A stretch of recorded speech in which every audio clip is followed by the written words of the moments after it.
இந்த என் காதல் தீ பாட்டோட லிரிக்ஸ் பற்றி பேசும்போது லிரிசிஸ்ட் யாருன்னு சொல்லியாச்சு, வைரமுத்து அவர்கள். அவரோட ஸ்பெஷாலிட்டி என்னன்றதும் நமக்கு நிறைய தெரியும். அவர் எல்லா ஏரியாலையும் எழுதியிருக்காரு. அதெல்லாம் தாண்டி இந்த பெண்கள் அழகை வர்ணிக்கிறது அப்படின்னு வரும்போது அவர் ஒரு கூடுதலாக ஒரு பல லெவல் மேலே போய் யோசிப்பாங்க அப்படின்னு சொல்லலாம். ஒரு லிரிசிஸ்டாக, ஒரு கிரியேட்டராக அவர் என்ன கான்ட்ரிபியூட் பண்ணியிருக்காரு, அது நம்மளை எப்படி ரசிக்க வைக்குது அப்படின்றத பற்றி மட்டும்தான் இங்கே பேசுகிறோம்.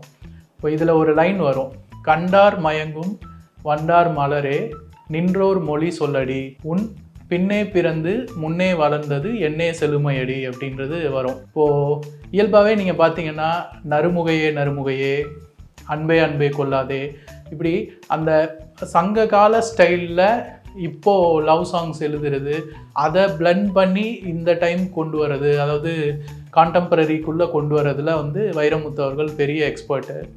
அந்த மாதிரி ஒரு லைன் தான், அதாவது கண்டார் மயங்கும் வண்டார் மலரே அப்படின்னா பார்க்குறவங்க எல்லாம் மயங்குற, வண்டு போய் ஆற தழுவுற மலர் அப்படின்னு சொல்கிறாரு. அது கூட ஓகே.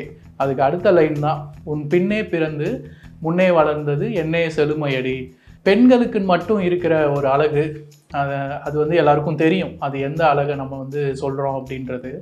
அந்த அழகு பெண்கள் பிறக்கும்போது அவங்க கூட இருக்கிறது இல்லை, அது ஒரு கட்டத்தில் இருந்து தான் அவங்களுக்கு வர்றது. அழகுனா நான் ஜென்ரலாக மீன் பண்ணல, பர்டிகுலராக அந்த விஷயத்த சொல்கிறேன். ஸோ அந்த அழகு அப்படின்றது அதை தான் சொல்கிறாரு, உன் பின்னே பிறந்து, அவங்க பிறந்ததுக்கு அப்புறமா பிறந்து முன்னே வளர்ந்தது என்னே செழுமையடி அப்படின்றது. ஸோ ரொம்ப ரசித்து எழுதியிருக்காரு அப்படின்னு சொல்லலாம்.